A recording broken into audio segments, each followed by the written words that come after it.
자, 오늘은 좀 큰 그림을 한번 그려볼까 합니다. 바로 중국이 다음 세대 기술을 어떻게 장악하게 될 것인가 하는 문제인데요. 세계적인 분석을 바탕으로 한번 깊이 파고 들어가 보죠. 이런 생각 해보신 적 있으세요? 과연 아이폰 다음으로 세상을 완전히 바꿔놓을 기술은 뭘까 하는 거요. 근데요, 만약에 그 정답이 우리가 익히 아는 실리콘밸리가 아니라 저 멀리 선전이나 상하이 아니면 베이징에서 나온다면요? 얘기가 좀 달라지겠죠? 네, 오늘 저희가 살펴볼 게 바로 이겁니다. 이코노미스트의 분석을 토대로 중국이 어떻게 그저 따라하던 나라에서 이제는 기술을 만들어내는 나라로 이렇게 빠르게 바뀌고 있는지 한번 들여다보겠습니다.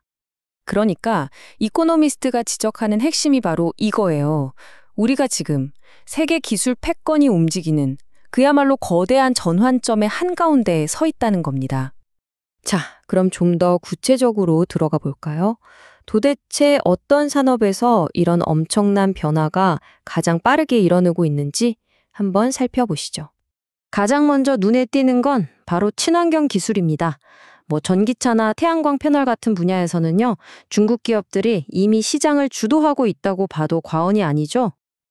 그리고 다음은 로봇공학과 인공지능, 바로 AI입니다. 이 기술들은 도시의 교통 시스템부터 시작해서 전 세계 물류망까지 말 그대로 우리 생활의 모든 걸 바꿔놓고 있습니다. 보시는 것처럼 이런 자동화 시스템이 이제는 중국의 아주 중요한 수출 품목이 된 거예요. 그만큼 기술 발전이 눈부시다는 증거겠죠. 이게 어느 정도 규모냐면요. 중국 전역에서 벌써 50개가 넘는 도시에서 자율주행차 테스트가 이루어졌다고 해요. 정말 어마어마하죠. 마지막으로 살펴볼 분야는 바로 바이오 기술입니다. 예전에는 그냥 복제약이나 만들던 수준이었다면 이제는 완전히 새로운 신약을 직접 개발하는 단계로 그야말로 엄청난 도약을 이뤘습니다. 자, 근데 진짜 놀라운 건 바로 이 속도입니다. 신약 하나를 개발해서 임상시험 승인을 받는 데 걸리는 시간이요. 예전엔 940일이나 걸렸는데 지금은 단 60일이면 된대요. 90% 이상을 줄여버린 거죠. 이런 폭발적인 성장의 배경에는요. 어마어마한 인재 유입이 있었습니다.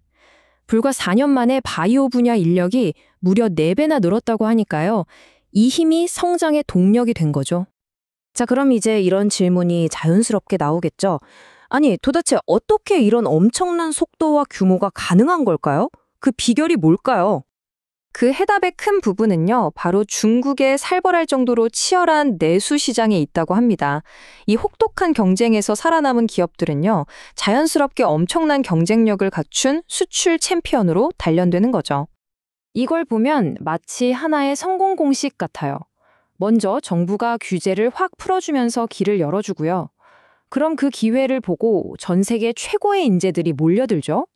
이 인재들이 아까 말한 그 치열한 경쟁 환경에서 단련된 다음에 거대한 내수 시장을 발판 삼아서 세계로 뻗어나가는 이런 4단계 구조인 겁니다.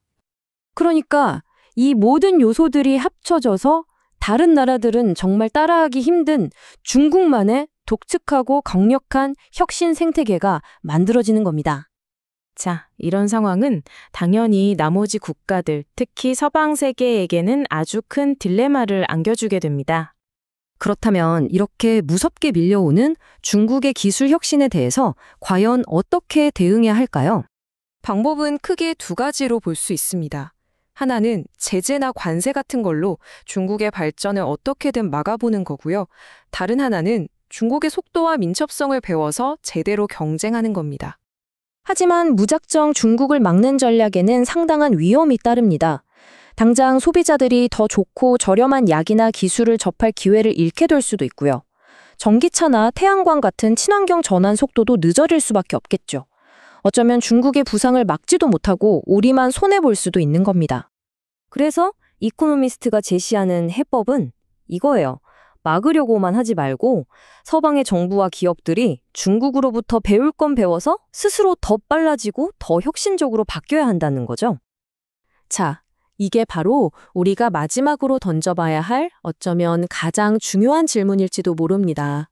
과연 서구 사회가 개방성이나 절차적 정당성 같은 핵심 가치를 지키면서도 중국과 경쟁에서 이길 수 있을까요?